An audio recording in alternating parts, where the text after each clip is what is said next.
All right, guys, welcome to another episode of Life I'm Gonna Podcast, guys. Let's talk about that Arsenal versus Chelsea Carabao Cup semi-final second leg that took place yesterday. Minutes before the game, we're looking out for the lineups an hour. The lineups usually come out an hour before the game. So as it hit 1 hour, I was on the ESPN website looking at the lineups, and I saw that Arsenal basically fielded that team similar to what they normally field in a structure they normally field it in. So we can have balanced play of attacking and defensive, or to be both attacking and defensively responsible.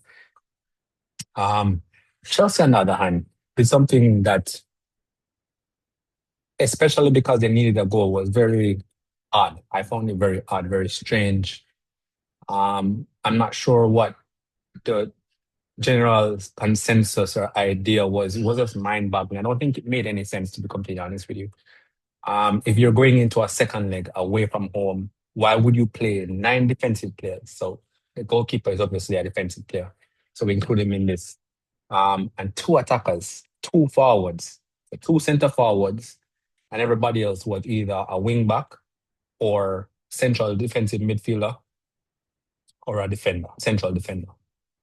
And I was like, all right. I mean, they have Cole Palmer on the bench, they have Estevao on the bench. I know Neto was out. Um, they have Garnacho on the bench. So I was like, okay, well, it's not like they don't have attackers. It's not like they're injury riddled to the point where they just don't have anything at their disposal, but they still went for it anyways. And as the game progressed, guys, it just was more and more weird. Everything from Chelsea's real unwillingness to attack, attack. I mean, and it's not like hard to believe based on the team that they fielded, um, but everything from Chelsea's unwillingness to attack and they needed a goal, and that was just weird. And then the referee was, I don't know if he was visually impaired, and that's not a joke, but it just seemed as if he just wasn't calling anything, either for Arsenal or Chelsea. And I was like, okay. Um, yeah, and so the whole gameplay was a bit strange. And all in all, there was nothing much to the game, to be honest with you guys. The Chelsea played nine defensive players, and they had two attackers, two center forwards, Liam Delap and João Pedro. Um, Martinelli had a chance in the 34th minute. He needs to better against Gusto. I know I saw what he was trying to do, but in a situation like that, especially with Martinelli's pace, turn of pace, and just general pace, I feel like he needed to at least get a shot off here. Um, and again, not much of anything in the game. And again, referee wasn't making any calls for or against Arsenal or for or against Chelsea. He was just willing to just get on with it. It's not necessarily a bad thing, but it is bad when you're just not calling things, and those things could potentially lead to being beneficial to either team. Um, Free kicks, whatever, right? All right. So, and the moment we've all been waiting for, right? The final minute of the game, 96 minutes, Mr. Kai Havertz, waka, hey, 60 million down the drain. Kai Havertz scores again. Wonderful um, pass out. I don't know if it was Nkapie who headed it out. Trossard picked it up. He was under pressure. I don't know if it was Gusto.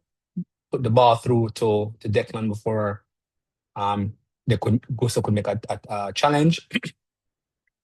Declan has the ball on the breakaway.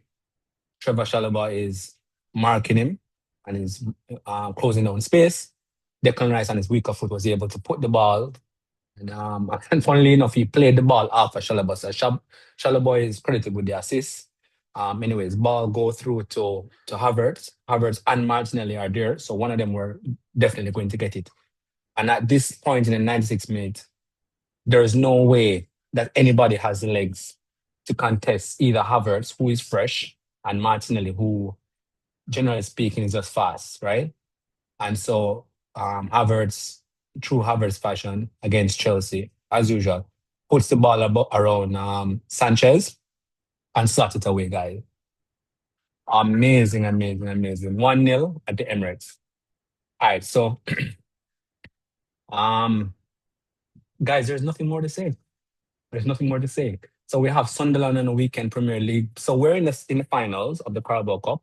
I believe that today the Man City plays Newcastle, and I believe that Man City has the upper hand in that game. Let's see, this Newcastle, right? Anything can happen. Especially with Man City's defensive woes. But let's see what happens, guys. But we're either going to play Man City or Newcastle in the final. But that's a final, guys. So that's good. On the weekend we have Sunderland.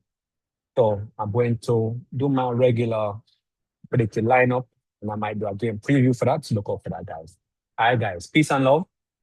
Thanks for joining me on another episode of Lifelong Gunner Podcast. Guys, like and subscribe. All right. Help your boy to get into the algorithm. All right, guys. I'll see you on the next one.